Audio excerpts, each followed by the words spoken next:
lacrosse games in New England this year.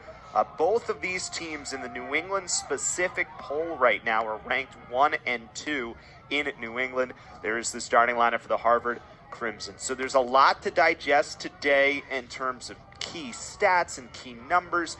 But through the years, Craig, this has been a really outstanding matchup. And we'll see. First time since 2019 these two rivals are playing. And we are off and set to go here from Jordan Field as Harvard takes possession. The face-off. I think BU got their defense all discombobulated on the right-hand side of the offense. King basically left on Mark Eric on the left-hand side, and he picks a corner and finds it. So that was a sequence where it felt like able to beat Garber. It's one that is not the goaltender's fault. And if you're able to complete that pass, it's a very high percentage look, and Harvard finishes it off for a 2-0 lead. So 2 goals for King, 2 assists for Austin Madronic so far. Whistle and BU will get possession. Face. That's key to cut into this lead here with inside of 3 minutes to go in the quarter.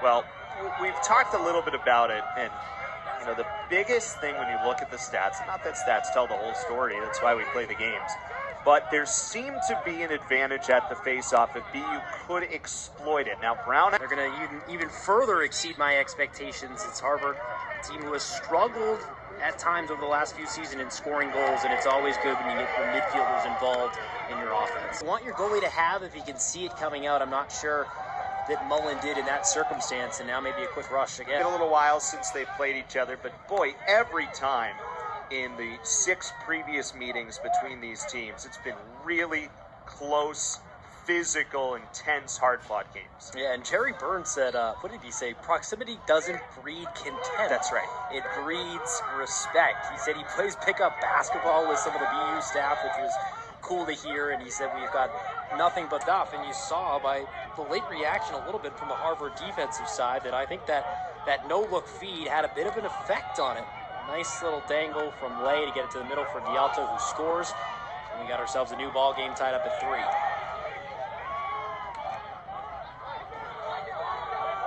To get possession here. It hasn't been exactly textbook, or I think the way that you drew it up, X's and O's wise, offensively for Harvard over these last 4 or 5, call it possessions, but they have gotten 2 goals out of these scramble plays, which sometimes work in the sport. As for Connor Calderon against Dengenaro. Actually, beg your pardon, that was Stephen Cuccurullo who took the draw. Both of those guys from Smithtown, New York on Long Island, so they've practiced against each other. They're familiar with each other. Formation, and that was brilliant. I mean, I think he probably came out with the release a little bit disguised because of that spin move, and Garber probably got a late read on it. Crimson get a clean face-off win for Cuccurullo.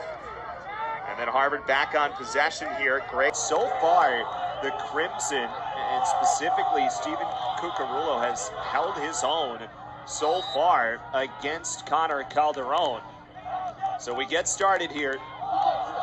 Half number 2. Crimson and Terriers, and it is Harvard that comes away with possession. Break opportunity on a rush to try to create those odd man situations and maybe a little bit more confusion in the defense, and when Madronic can let it go from that far outside and score, that's another thing, again, that Harvard can add to its arsenal offensively.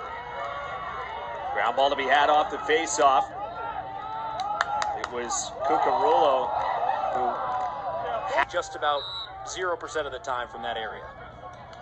So Timmy Lay has been an outstanding player for BU through the years, even beyond the 3 ranked opponents in a row.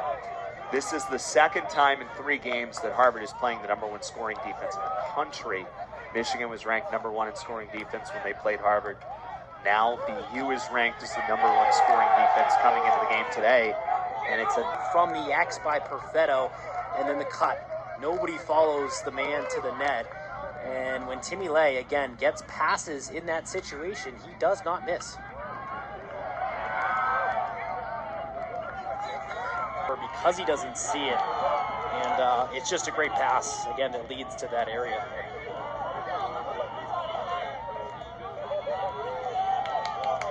And left hand midfielder taking it. It's not perfect defense for sure, but I think he'll take it given where Harvard has been in areas on this field. And now another possession for Harvard. Off the release, going low, and able to stop this little bit of a scoring run from Harvard. This is going to be close. There's no way either team is going to run away with this one. We've learned too much between these two teams now. 3 straight meetings. Potentially, I can't say it yet, could be heading to extra time. I said it. Face-offs eventually with Martin Nelson. And once again, it's a 1-goal game.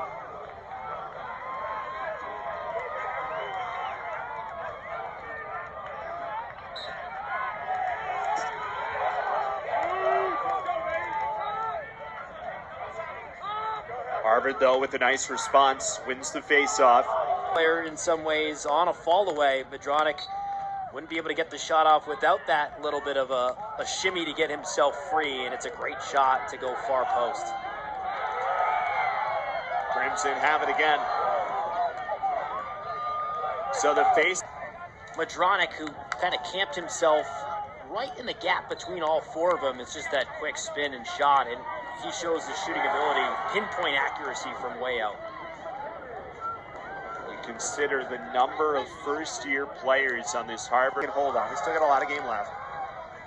That tip of the iceberg comment seems pretty fascinating and something to put the rest of the Ivy League on alert. Yeah, he said the potential for this group is off the chart. Top performers for BU trying to shut us up and say, hey, this game's not quite over just yet.